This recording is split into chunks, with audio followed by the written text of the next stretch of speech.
بسم اللہ الرحمن الرحیم الحمدللہ رب العالمین والصلاة والسلام علی رسولہ الکریم اما بعد۔ آج بتاریخ 14 مارچ سن 2022 گروپ سوال شیخ مقصود حفظہ اللہ سے جوابات سیریز SSMS 490 نشر ہونے جا رہی ہے۔ امید کے بغور سماعت فرمائیں گے۔ گروپ نمبر 4 شروع کرتے ہیں شیخ محترم۔ گروپ نمبر 4 کا پہلا سوال ساتھی پوچھتے ہیں کہ شیخ محترم، میری بہن جس کا نکاح ایک بریلوی سے ہوا تھا، لیکن الحمدللہ آج کے دور میں بہن کو بہت کچھ سمجھ آ چکی ہے، توحید کی سمجھ آ چکی ہے، شرک و بدعات سے وہ بچنا چاہتی ہیں۔ اس چیز کو لے کر جب وہ اپنے شوہر سے اختلاف کرتی ہے تو وہاں پر اس کے اوپر ظلم و ستم کے پہاڑ توڑے گئے۔ اب لہٰذا اس ظلم و ستم سے بچ کر وہ اپنے مائکے آ گئی ہے، تو اب یہاں پر شریعت کیا مشورہ دیتی ہے کہ کیا اس شوہر کے ساتھ کسی طریقے سے نبھایا جا سکتا ہے یا اس سے علیحدگی اختیار کرنا ہی بہتر ہے؟ دیکھیے، یہ فیصلہ شوہر کی عقیدے اور اس کے دین سے متعلق اس کے تصور کے بارے میں ہوگا۔ اگر وہ فعلاً وہی عقیدہ رکھتا ہے جو بہت سے بریلویوں کا ہے، یعنی اللہ کے رسول عالم الغیب ہیں، اولیاء صرف سنتے نہیں بلکہ ہماری باتوں کا جواب دیتے اور تصرف کرتے ہیں، یعنی اس قسم کی جو چیزیں ہیں، اور قبروں کو سجدہ کرنا، ان کا طواف کرنا، یا علی یا غوث کے نعرے لگانا، تو ظاہر بات ہے اس بہن کا اس کے ساتھ رہنا قطعاً جائز نہیں ہے۔ البتہ اس سے قطع تعلق کے لیے ظاہر بات یہ ہے کہ یا تو وہ شرعی پنچایت کا دروازہ کھٹکھٹائے اگر وہاں پر قائم ہے، شرعی کوئی مجلس ہے اس کا دروازہ کھٹکھٹائے، یا تو پھر وہ بدرجہ مجبوری کورٹ کا دروازہ کھٹکھٹا کر کے اس سے کسی بھی طریقے سے اپنا خلا، کم سے کم اگر طلاق نہیں تو خلا لے سکتی ہے اس سے۔ جی، اس لیے علی کل حال اس کے ساتھ اس کا رہنا، اگر اس کے عقیدے اس طریقے سے فاسدہ ہیں کہ گناہ وہ شرک اکبر کے، تو اس کے ساتھ رہنا اس کے لیے جائز نہیں ہے۔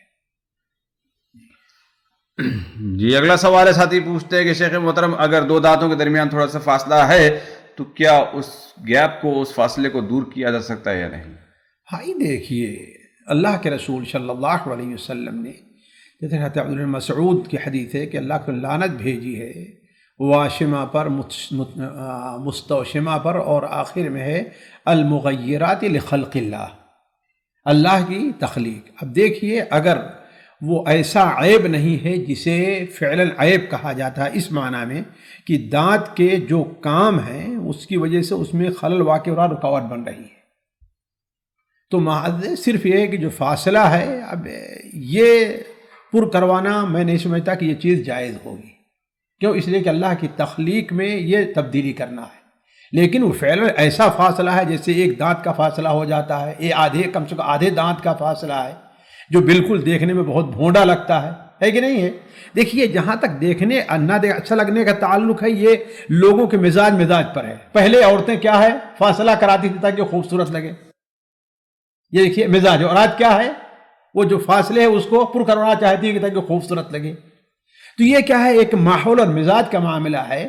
اگر اللہ تبارک و تعالیٰ جس طریقے سے کسی کو بہت خوبصورت بنایا ہے، کسی کو وسط بنایا ہے، کسی کو کم خوبصورت بنایا ہے، تو اس کی وجہ سے وہ نہیں کہتا کہ ہاں اپنی تخلیق میں تبدیلی کرے، کل خلق اللہ حسن، تو اس کے لیے چیز جائز نہیں ہوگی۔ لیکن فعلاً اگر ایسا ہے کہ بہت بھونڈا لگتا ہے، یا بسا اوقات پانی پیے تو پانی باہر ہو جاتا، جیسی بہت چیزیں ہوا کرتی ہیں، تو اس کے لیے پھر وہ چیز جائز ہوگی، تو ایک عیب میں داخل ہوگا یہ۔ جی، اگلا سوال ہے ساتھی پوچھتے ہیں کہ شیخ محترم، حدیث میں جیسے کہ پڑھا گیا ہے کہ کیا یہ بات صحیح ہے کہ کوئی بندہ اکیلے اپنے گھر میں، کسی گھر میں اکیلے نہ رہے اور نہ اکیلے سوئے اور نہ اکیلے سفر کرے؟ یہ حدیث اگر ہے تو کس معنی میں ہے اور کس طریقے سے اس پر عمل کرنا کتنا ضروری ہے؟ دیکھیے، میں بھول نہ جاؤں، آپ بھی ذہن میں رکھیے گا، یہاں پر دو باتیں ہیں۔ ایک بات تو یہ ہے کہ اکیلے سفر کرنا ہے، دوسری بات یہ ہے کہ اکیلے سونا ہے، تیسری بات یہ ہے کہ اس کا حکم کیا ہے، اور چوتھی بات یہ ہے کہ اس کا موقع اور محل کیا ہے۔ یہ چار چیزیں آپ ذہن میں رکھیں، اگر میں بھول جاؤں تو مجھے یاد دلائیں گے۔ پہلی چیز کیا ہے، اکیلے سفر کرنا، دوسری چیز اکیلے سونا، تیسری بات یہ ہے کہ اس کا حکم کیا ہے، اور چوتھی چیز کیا ہے کہ اس کا موقع اور محل کیا ہے۔ جہاں تک پہلی بات کا تعلق ہے، یہ حدیث صحیح بخاری کے اندر حضرت عبداللہ ابن عمر سے مروی ہے کہ اللہ کے رسول صلی اللہ علیہ وسلم نے ارشاد فرمایا، لو یعلم الناس ما اعلم، اگر لوگ ان خطرات کو، ان وجوہات کو سمجھ جائیں جو میں جانتا ہوں، تو کوئی بندہ رات میں اکیلے سفر نہیں کرے گا۔ یہ حدیث اس معنی میں بالکل صحیح ہے، صحیح بخاری اور دیگر کتب حدیث میں ہے۔ ایسے سنن کے اندر ترمذی وغیرہ میں ہے کہ آپ صلی اللہ علیہ وسلم نے ارشاد فرمایا الراکب شیطان والراکبان شیطانان والثلاثۃ الرکب، ایک سوار اکیلے جو چل رہا ہے وہ شیطان ہے، اور دو کیا ہیں؟ دو شیطان ہیں۔ اور شیطان سے مراد کیا ہے؟ جیسا کہ امام ابن خزیمہ رحمہ اللہ نے اپنے صحیح میں لکھا کہ نافرمان ہے، لیکن حقیقت میں وہ شیطان ہے۔ کیا ہے؟ یعنی اللہ کے اللہ اس کے رسول کے حکم کی نافرمانی کر رہے ہیں۔ اور تین جو ہیں وہ کیا ہیں؟ قافلہ ہیں، تین قافلہ ہیں۔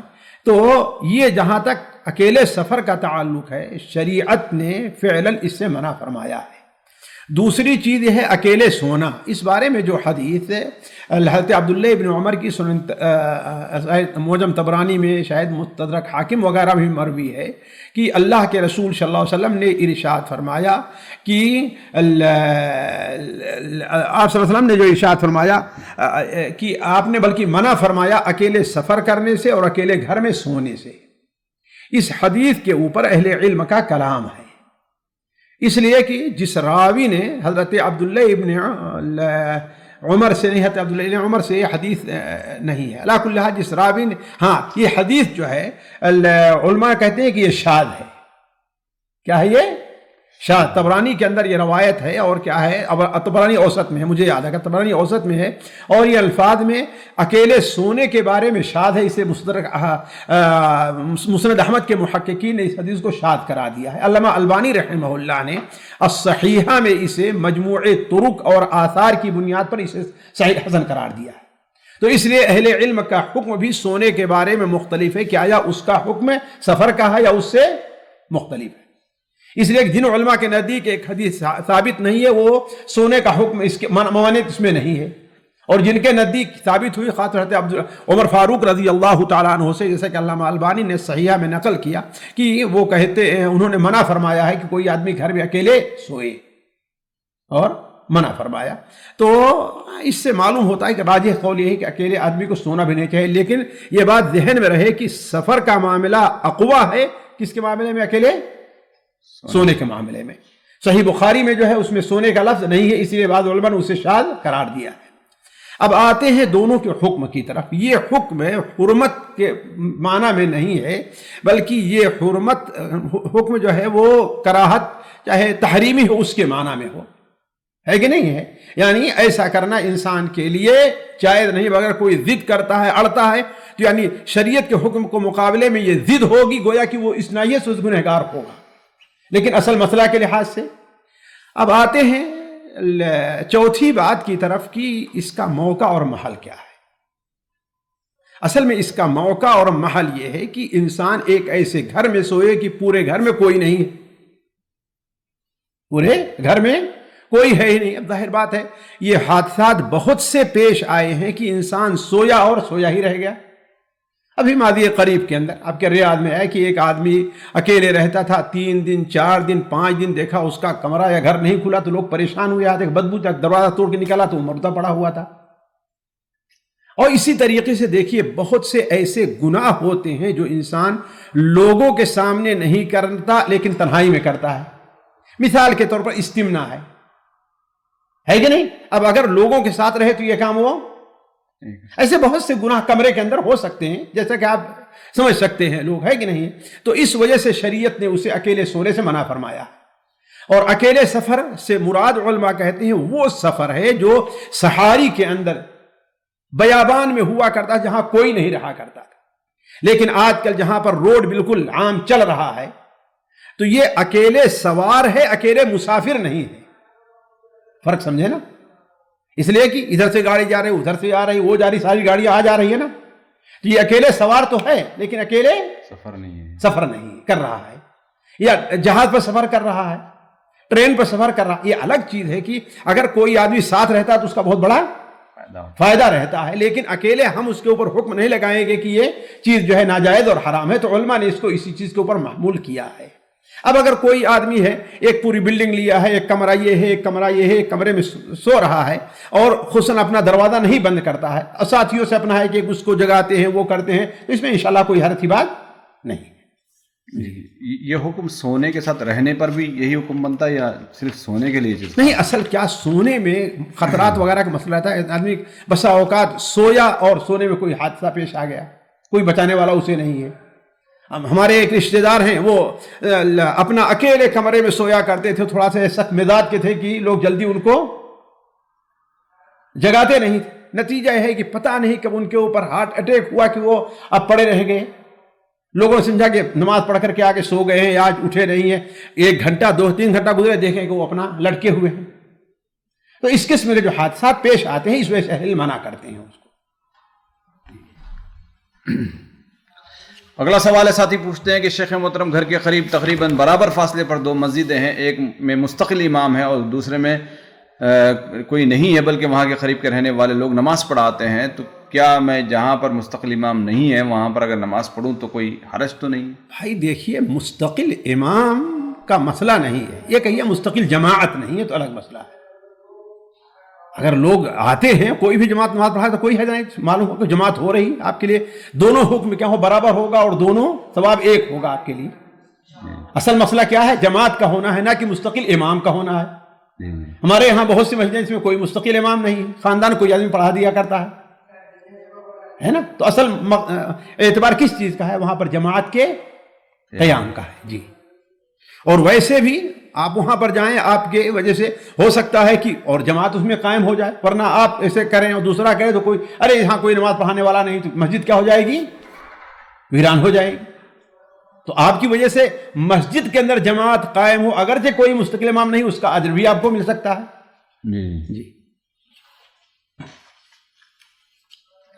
جی اگلا سوال ہے، ساتھی پوچھتے ہیں شیخ محترم تہجد کی نماز کبھی کبھی لمبی کرنے کے لیے مصحف لے کر کبھی کبھی پڑھنا کیسا ہے؟ کوئی حرج نہیں، کوئی حرج نہیں، انشاءاللہ کوئی حرج نہیں.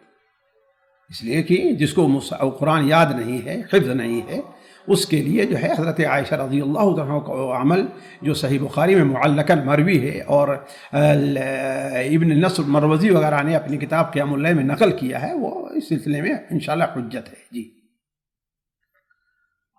جی اگلا سوال ساتھی پوچھتے ہیں کہ شیخ محترم کم عمری میں اگر کسی کے بال سفید ہو جائیں تو اس کو کالا کر سکتا ہے یا نہیں کر سکتا؟ بھائی دیکھیے، اس سلسلے میں اہل علم کا اختلاف ہے. مجھے یاد آ رہا ہے کہ لجنہ دائمہ نے بھی اسے ناجائز قرار دیا ہے، لیکن یہ ہے کہ اگر اس کے عوض میں اللہ تعالیٰ اس کا عوض رکھا ہے، وہ رنگ جو ہوا کرتے ہیں بہت ہی یعنی جیسے قتم کے ساتھ ہے، یا آج کل جو رنگ پائے جاتے ہیں گہرے قسم کے نیوی بلو جو دور سے کیا کالے ہی نظر آتے ہیں، وہی استعمال کرے تاکہ اس اختلاف سے بچ جائے علم کے. اس لیے کہ کم عمری لوگ 40 سال کہیں گے ہماری عمر کم ہے، ابھی میں بوڑھا کہاں ہوا. 41 سال کا ہماری عمر کم ہے، کم عمری کوئی اعتبار نہیں ہے. ہاں ایک آدمی ہے 10 سال 15 سال 20 سال 25 سال کا ہے ہوا تو کہا جا سکتا ہے کہ یہ اس کے بیماری ہے. جی اگلا سوال ہے، ساتھی پوچھتے ہیں شیخ محترم ہم نے خطیب صاحب سے ایک واقعہ سنا کہ وہ کہہ رہے تھے کہ حضرت خالد بن ولید رضی اللہ عنہ جو ہے جنگ میں نکلتے ہوئے تو منہ مبارک نبی کریم صلی اللہ علیہ وسلم کا ان کے پاس ہوا کرتا تھا، جس کی برکت سے وہ کہا کرتے تھے کہ جنگ جیتا کرتے تھے. اس طریقے سے کوئی حقیقت ہے اس واقعے کی؟ بھائی دیکھیے، واقعہ سیر کی کتابوں میں بہت مشہور ہے. خالد بن ولید رضی اللہ عنہ کی حضرت امام حاکم رحمہ اللہ اسے اپنی مستدرک میں بھی نقل کرتے ہیں، لیکن علماء کے نزدیک یہ قصہ صحیح نہیں ہے، اس لیے کہ حضرت خالد بن ولید رضی اللہ تعالیٰ عنہ سے جس راوی نے نقل کیا ہے، شاید ان کا نام جعفر ابن عبداللہ ہے، ان کی ملاقات خالد بن ولید سے نہیں ہے نا. اور جہاں تک مجھے یاد ہے، امام ابن کثیر رحمہ اللہ نے بھی بدایہ والنہایہ میں اسے تضعیف کے صیغے کے ساتھ نقل کیا ہے کہ نقل کیا جاتا ہے، ایسا نقل کیا جاتا ہے. تو بس صحیح سند سے یہ چیز ثابت نہیں ہے، لیکن جہاں تک اللہ کے رسول صلی اللہ علیہ وسلم برکات کا تعلق ہے وہ اپنی جگہ مسلم ہے، اپنی جگہ مسلم ہے. لیکن یہ چیز بھی مسلم ہے کہ آج جو یہ سب دعوے کیے جا رہے ہیں ان کی کوئی سند نہیں مروی ہے، اس کی کوئی حقیقت نہیں ہے. آج جو بہت سے کہاں ہوئے مبارک ہے اور کہاں پر عمامہ ہے اور کہاں کیا ہے، اس کی کوئی دلیل نہیں پائی جا رہی ہے. جی اگلا سوال ہے، ساتھی پوچھتے ہیں شیخ محترم میں ایک مدرسے میں مدرس ہوں جہاں کے لوگ اکثر بریلویت سے متاثر ہیں، تو عقیدے کے تعلق سے کوئی 1-2 کتابیں بتائیں جو عقلی و شرعی مثالوں کی روشنی میں ان کو سمجھائی جا سکے. اس سلسلے میں بہت اچھی چیز ہے، تقویت الایمان ہے، کتاب التوحید ہے، مولانا عبدالسلام صاحب بستوی رحمہ اللہ کی اسلامی تعلیم ہے، ہر جز کے شروع کے اندر پہلے میں، دوسرے میں، تیسرے میں، چوتھے میں، ہر ایک میں انہوں نے 5 تک میں شروع میں اسلامی عقائد کا ذکر تھوڑا تھوڑا کر کے کیا ہے۔ اسی طریقے سے وہ کتاب بھی چھپ چکی ہے آداب معاشرت کے نام سے، جو ابو بکر جابر الجزائری کی منہاج المسلم ہے، وہ بھی اس سلسلے میں بڑی مفید ہے۔ جی اگلا سوال ہے، ساتھی پوچھتے ہیں کہ اگر شوہر کی نوکری چلی جائے اور بیوی گھر میں صرف کما رہی ہو تو کیا شوہر کو اپنی جائیداد بیچ کر گھر کا خرچہ چلانا چاہیے یا وہ بیوی سے مدد مانگ سکتا ہے؟ اور اگر بیوی خرچہ کرے تو اس کو شوہر قرض سمجھے یا نہیں؟ بھائی دیکھیے، میاں بیوی کے درمیان کی جو باتیں ہیں ان کو اس طرح اصول کے اوپر پرکھیں گے تو دونوں مصیبت اور پریشانی میں پڑ جائیں گے۔ اصل مسئلے کے لحاظ سے ظاہر بات بیوی کے اوپر خرچہ نہیں ہے، اصل مسئلے کے لحاظ سے لے گے تو کیا ہے، یعنی بیوی کے اوپر اس خرچ چلانا واجب نہیں ہے۔ واجب کس کے اوپر ہے؟ شوہر کے اوپر ہے، وہ چاہے جہاں سے لے آئے وہ خرچ چلائے جائز طریقے سے، ہے نا۔ لیکن اگر نہیں چلا سکتا ہے، ظاہر بات ہے بیوی کو صبر کرنا پڑے گا۔ ابھی بہت غیر معقول سی بات ہوگی، بیوی کہے ٹھیک ہے آپ کو میں کھانا نہیں کھلاتی، میں خود اپنے بچوں کو کھانا کھلا لوں گا، اور میں جتنا دے رہی ہوں آپ کو کیا ہے وہ قرض سمجھ رہی ہوں، بعد میں لے لوں گی، اس کے نتیجے اچھے نہیں نکلتے ہیں۔ وعاشرہن بالمعروف، ہے نا۔ یہ ایسے معاملے ہیں جو آپس میں، خاص طور پر ہمارے ہندو پاک کی عورتیں عام طور پر ایک دوسرے کے ساتھ اپنا شیئر کر کے، ساجھا کر کے آپس میں یہ کام کرتی رہتی ہیں، ہے کہ نہیں ہے؟ شوہر کا ہے، بیوی کا ہے، کچھ الگ نہیں سمجھا جاتا ہے نا۔ شوہر جو کمائی لے آتا ہے کس کو دے دیتا ہے؟ بیوی کو دیتا ہے، لو رکھے رہو، ہے نا۔ تو اس طریقے سے دقیق مسائل کے اندر جا کر کے، اور میں سمجھتا ہوں کہ علمی طور پر تو ٹھیک ہیں لیکن فتوے وغیرہ تو نہیں پوچھنا، نہیں چھیڑنا چاہیے۔ کیوں؟ اس لیے کہ عورتیں ویسے ہی ناقص العقل ہوتی ہیں، تھوڑا سا ناراض ہوئی تو کہیں ٹھیک ہے میں آپ کو خرچہ نہیں دیتی اپنا، ہے کہ نہیں ہے؟ تو ایسے مسائل کو فتوے فتوا کی روشنی میں نہ دیکھا جائے، اصل مسئلے علمی جہاں پر کتابیں پڑھائی جا رہی ہیں وہاں یہ مسئلہ چھیڑا جا سکتا ہے۔ جی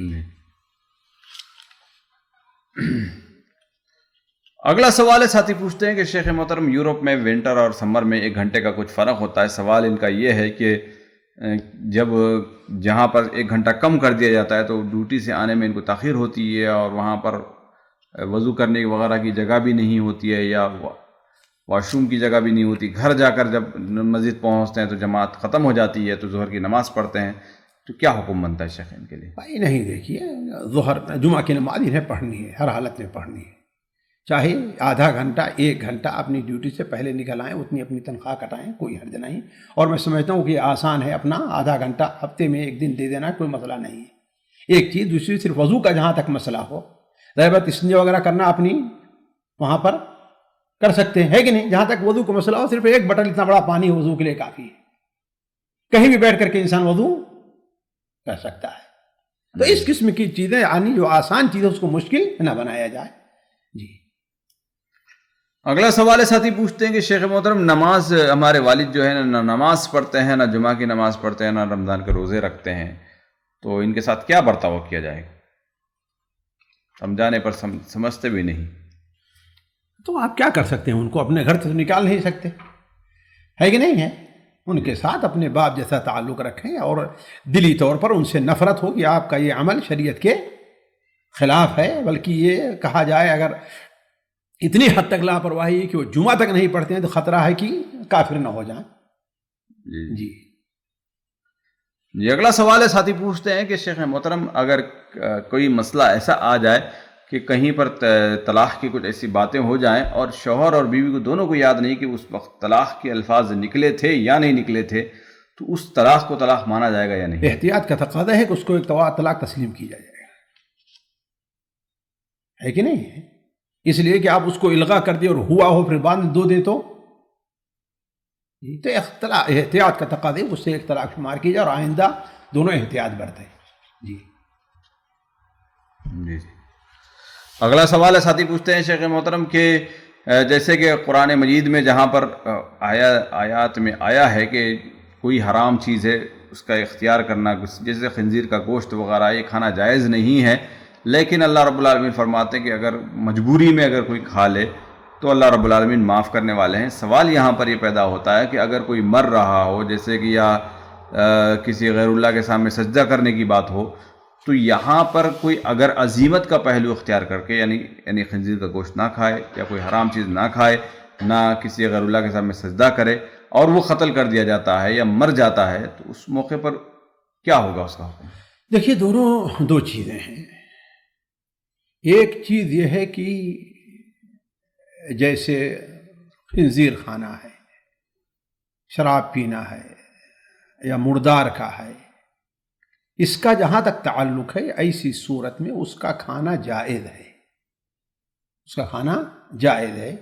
اس سلسلے میں بعض اہل علم صرف جائز نہیں بلکہ واجب کی طرف بھی گئے ہیں، لیکن واجب کی کوئی وجہ کم سے کم مجھ کم علم کے سمجھ میں نہیں آتی ہے، اور نہ ہی مجھے ابھی تفصیل یاد ہے کہ اس سلسلے میں کیا گفتگو کی ہے انہوں نے.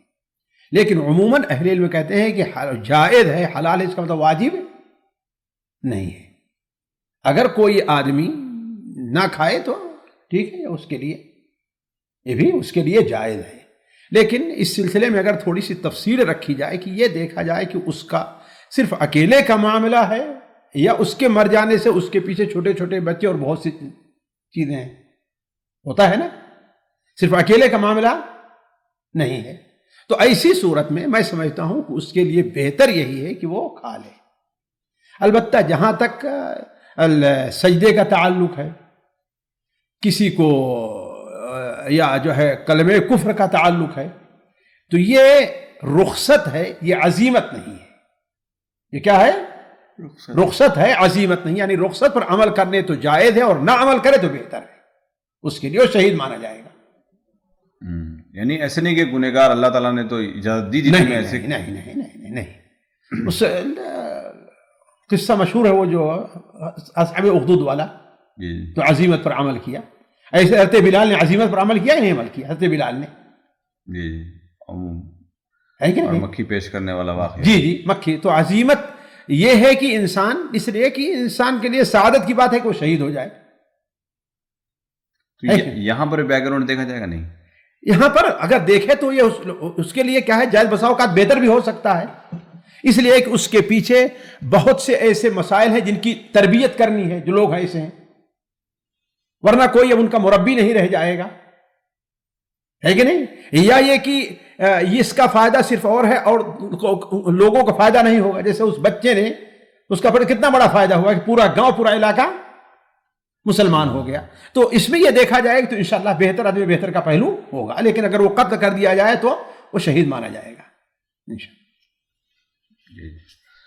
اگلا سوال، کچھ سوالات خواتین گروپ سے شامل کیے جاتے ہیں. پہلا سوال ہے، بہن پوچھتی ہیں شیخ محترم، جیسے کہ بینک وغیرہ میں پیسے جمع ہوتے ہیں، اس کا بھی ذکر نکل چکا ہے، اور اسی طریقے سے یہاں پر قرض کے تعلق سے اگر کسی کو قرض دیا جائے تو اس کی زکوٰۃ، اور اسپیشل یہاں پر انہوں نے ذکر کیا کہ اگر کسی کو انویسٹ کرنے کے لیے، یعنی تجارت میں نفع کے لیے اگر کسی کو ہم پیسہ دیتے ہیں تو اس کی زکوٰۃ کا بھی کیا حکم بنتا ہے؟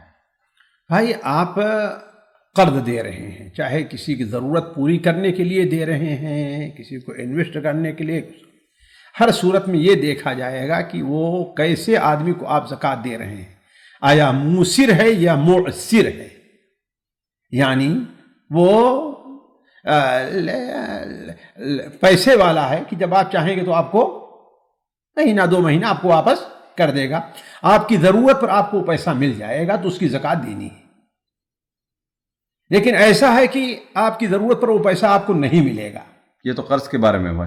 ہاں تو قرض وہ بھی تو ہے جو انویسٹ کرنے کے لیے آپ نے دیا، وہ بھی تو قرض ہے نا. اس کو قرض کہاں مانا جائے گا؟ اس میں تو تجارت ہے. وہ تو بھائی تجارت کے لیے انسان نے قرض لیا ہے آپ سے، یا کہ آپ اس میں شریک ہیں. شریک ہوتا ہے انویسٹ، مطلب اس میں شریک ہو جاتا بندہ. تو ہاں شریک ہو جاتا تو اس کی زکوٰۃ تو دینی ہے آپ کو ہر حالت میں. یہ پہلا اس میں الگ سوال ہے، یعنی ایک تو قرض کا سوال ہے جی، ایک تو قرض کو دیا جو ہے. ہاں تو قرض کے لیے دیا ہے تو ظاہر بات اس میں دیکھا جائے گا معسر اور موسر. جی لیکن اس میں تو آپ کو، آپ کا مال ہے، آپ اس کی تجارت کر رہے ہیں تو اس پر بدرجہ اولا زکوٰۃ واجب ہے. جی چاہے اس سے فائدہ آ رہا ہو یا نہ آ رہا ہو. نہ آ رہا ہو کوئی بات. اللہ ہے کہ بعد ایسا مال ہوتا ہے کہ وہ اب اس کی مارکیٹ نہیں ہے، وہ بالکل مستودع میں پڑا ہوا ہے، نہ آپ اس کو بیچ سکتے ہیں نہ اس کو آپ ضائع کر سکتے ہیں. تو ایسے پر علماء کہتے ہیں کہ اب اس پر ہر سال زکوٰۃ نہیں ہے، جب اس کو آئے گی مارکیٹ بیچا جائے گا تو اس کی زکوٰۃ ایک سال کی دی جائے گی بس۔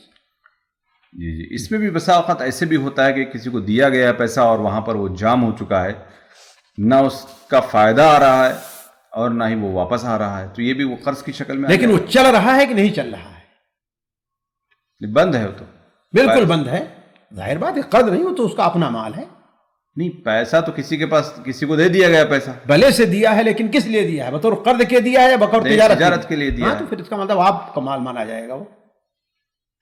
نہیں، مال تو مانا جائے گا لیکن مال اپنے ہاتھ میں ہی تو نہیں ہے، ہاں نہیں، نہ ہی اس کا فائدہ اسی ہو لیے رہا ہے۔ کریں اس کی زکوٰۃ، یہی تو ہم نے کہا، آپ نے توجہ نہیں دی، ہم نے کہا کہ ایسا ہے کہ جیسے سامان خریدا اور معاملہ رک گیا ہے، کہیں پڑا ہوا ہے، نہ بیچ سکتا ہے اور نہ اس کو ضائع کر سکتا ہے۔ نہیں، سامان کی تو بات سمجھ میں آ جاتی ہے، کچھ بھی ہو، یعنی ایک ایسی چیز ہے کہ وہ رولنگ میں نہیں ہے، اچھا، چاہے پیسہ ہو چاہے سامان ہو۔ جی وہ رولنگ میں نہیں ہے تو اب اس پر زکوٰۃ نہیں مانی جائے گی۔ جی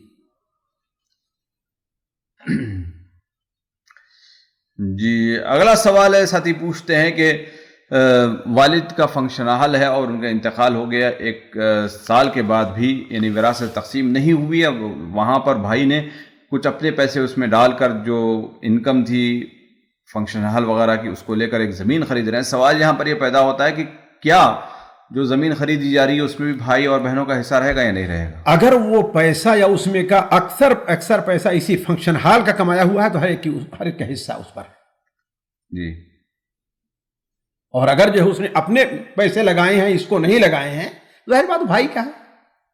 نہیں، دونوں ملا کے اگر لگائے ہیں تو یہی تو ہے کہ جتنا اس کا ہے، جتنے فیصد لیا ہے اس میں سے اتنے فیصد تمام بھائیوں کا حصہ ہے اس میں، اس زمین میں بھی۔ جی اس زمین میں بھی تو بعد میں جب ریٹ بھی بڑھے گا تو اسی حساب سے وہ فیصد بڑھتا جائے گا، اسی فیصد سے حساب سے وہ بعد میں تقسیم بھی ہوگا اس کے اندر۔ جی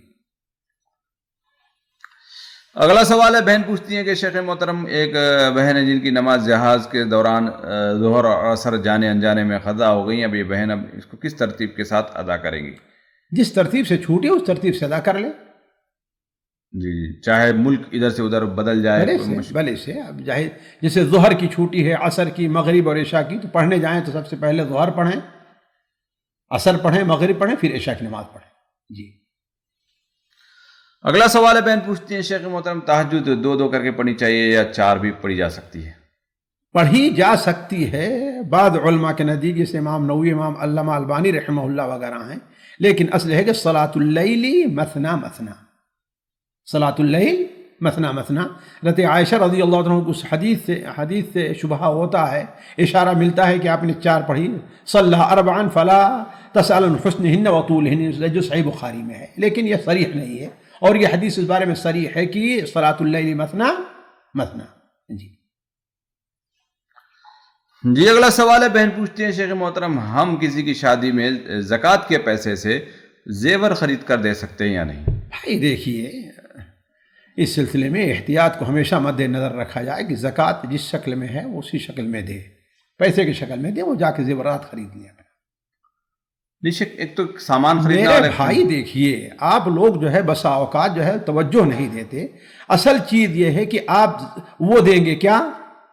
زیور دیں گے، بتائیں گے نہیں، کچھ کہتا بتائیں گے تو ناراض ہوں گے، لینے والا کیا سمجھے گا؟ وہ کہ ہم کو ہدیہ دے رہے ہیں نا، یہی تو سمجھے گا نا، یہی سمجھے گا، ہدیہ سمجھے گا۔ آپ کے اوپر مشکل وقت نہ آئے، اگر آ گیا تو وہ آپ کو کہا ہاں بھائی ہمیں ہدیہ دے، ہم بھی ان کو ہدیہ دے رہے ہیں۔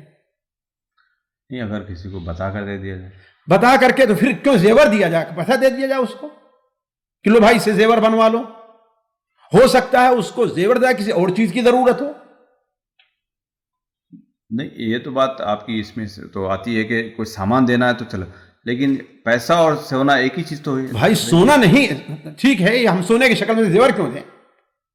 فرق ہوتا ہے وہاں سونے اور زیور میں، اگرچہ دونوں کا برابر میں حکم ایک ہے، لیکن ایک ہی آپ دیکھیں تصور کے طور پر زیور دیے کہ ہمیں پہننے کے لیے دیا ہے، اور سونا دیں اس کا مطلب ہمیں ضرورت طور پہ دیا ہے کہ ہم اس کو کیسے خرچ کریں۔ سونا کیسے رہتا مطلب الگ سے بسکٹ دینا؟ ہاں بالکل دے دیں بسکٹ، چلیں، یعنی اس سے اس کو یہ شبہ نہ رہے کہ ہاں بھائی مجھے ایک طرف مجبور کر دیا گیا اب، حالانکہ وہ اس کا مال ہے زکوٰۃ، تو اس کو تصرف عادل جیسا چاہے خرچ کرے، آپ کیوں تصرف کریں گے اس میں؟ اگلا سوال ہے، بہن پوچھتے ہیں شیخ محترم عمرہ کے بعد بال جو کاٹنے حدود حرم میں ہی کاٹنا بہتر ہے یا حدود حرم سے نکل کر بھی کاٹا جا دیکھیے سکتا ہے؟ عمرے کے لیے جا رہے ہیں اور بال کاٹنا عمرے کا ایک حصہ ہے. عمرہ کہاں ہوتا ہے؟ حرم جدہ یا طائف میں ہوتا ہے، مدینہ میں ہوتا ہے. جی میں ہوتا ہے. ہاں، تو پھر وہیں بال کٹائیں اپنا. یہ کوئی مجبوری ہے، کوئی پریشانی لاحق ہو گئی ہے، قافلہ نکل جا رہا ہے کہ نہیں ہے، آپ کو موقع نہیں بال کٹانے کا تو ایک الگ مسئلہ ہے. لیکن یہ ہے کہ آپ موقع ہے صرف اپنی تھوڑی آسانی کے لیے، ارے یہاں کون نائی ڈھونڈے، بھائی نائی کمی ہے وہاں پر دائیں بائیں، لیکن تھوڑا سا کیا سستی لوگ کرتے ہیں، مسئلے کی اہمیت کا اندازہ نہیں رکھتا اور سستی سے کام لیتے ہیں لوگ. جی اللہ تعالیٰ نے کیا لَتَدْخُلُونَ الْمَسْجِدَ الْحَرَامَ إِنْ شَاءَ اللَّهُ آمِنِينَ مُحَلِّقِينَ رُؤُوسَكُمْ وَمُقَصِّرِينَ. گویا اللہ تبارک و تعالیٰ نے تقصیر کو بھی کہاں حرم سے اللہ خاص کیا ہے.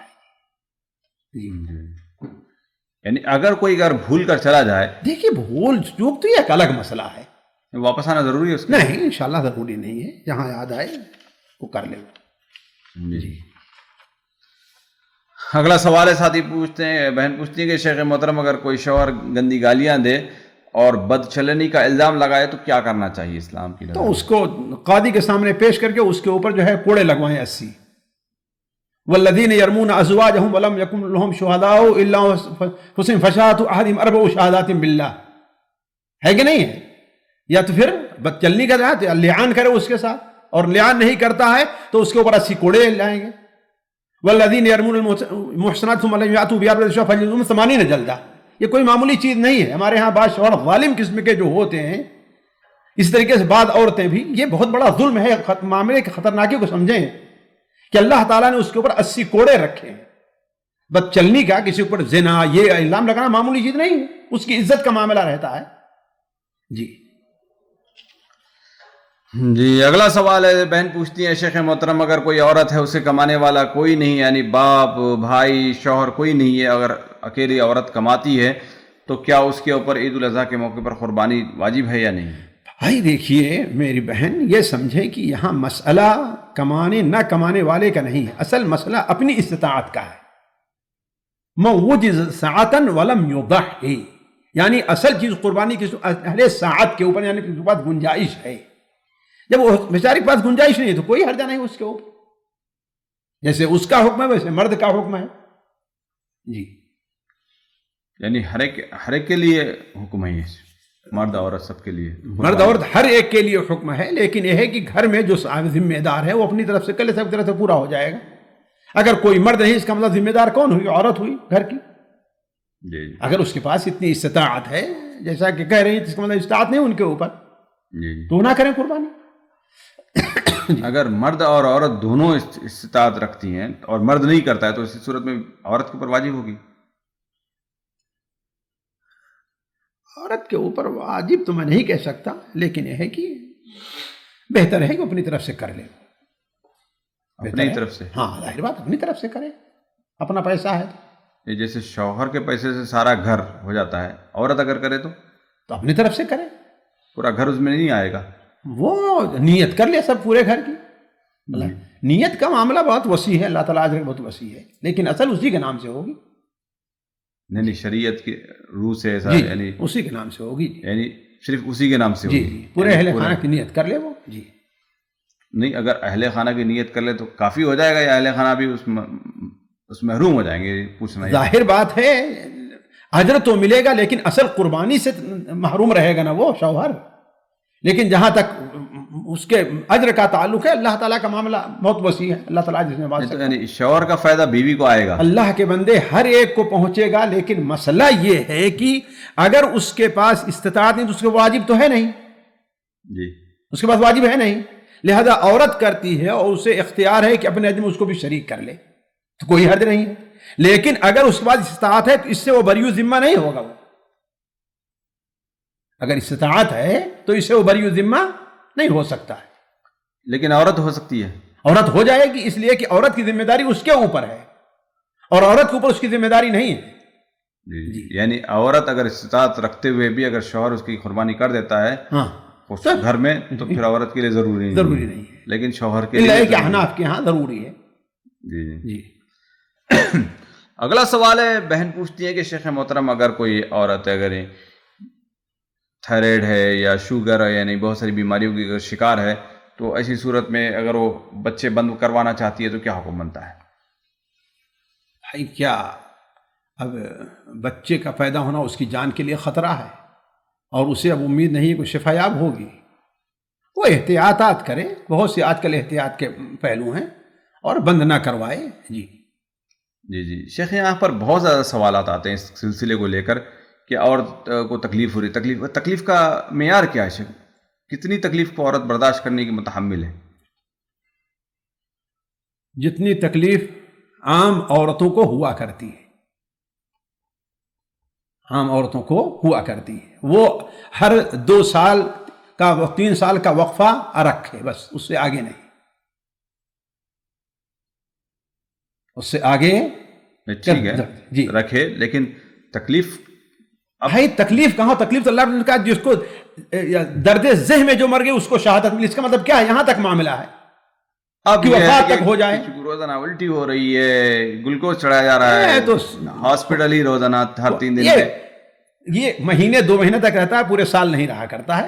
مسئلے کو بڑھنا بڑھائیے آپ آگے، اتنا ہے کہ نہیں ہے؟ نہیں کوئی اگر ایسا کوئی سوال کرے تو کیا کریں گے اس طرح؟ ٹھیک ہے، صبر کرے، وہ اس پر بھی صبر کرے، بالکل صبر کرے، کیا ہوا؟ مر تھوڑی جا رہی ہے۔ اللہ کی طرف سے اگر شوگر کہا جائے تو ہمیشہ جو ہے اس میں پریشان رہا کرتی ہے، روزانہ انجیکشن لیتے ہیں، صبر کرتے ہیں کہ نہیں صبر کرتے ہیں؟ جی تو یہ بھی تو سوچے کہ اللہ نے اس کے میں کتنا بڑا اجر اس کو رکھا ہے۔ جی سامعین کرام، ہمارے علمی اور عوامی دروس اور سوال و جواب کی مجلسوں سے آپ خود بھی مستفید ہوں اور اپنے دوست و احباب کے ساتھ بھی شیئر کریں۔ عین ممکن ہے کہ آپ کے شیئر سے کسی کی اصلاح اور آپ کے لیے صدقہ جاریہ بن جائے۔ واٹس ایپ پر اسلامک میسج حاصل کرنے کے لیے نمبر نوٹ فرمائیں: یعقوب عزیز 00966 5089 59707۔ واٹس ایپ سوال جو آپ گروپ میں ایڈ ہونے کے لیے نمبر نوٹ فرمائیں: عبدالسلام عمری 00966 502627 622۔ نمبر بھیجتے ہوئے نام اور پتہ ضرور لکھیں۔ اسی طرح ہمارے یوٹیوب چینل اسلامی دعویٰ کو ضرور سبسکرائب کریں تاکہ ہماری ہر نئی اور اہم ویڈیو کی اطلاع آپ کو فوری حاصل ہو جائے۔ تمام دروس، مقالات اور سوال و جواب سیریز کے لیے ہماری مشہور ویب سائٹ www.islamidawah.com کا مشاہدہ کرتے رہیں۔ السلام علیکم ورحمۃ اللہ وبرکاتہ۔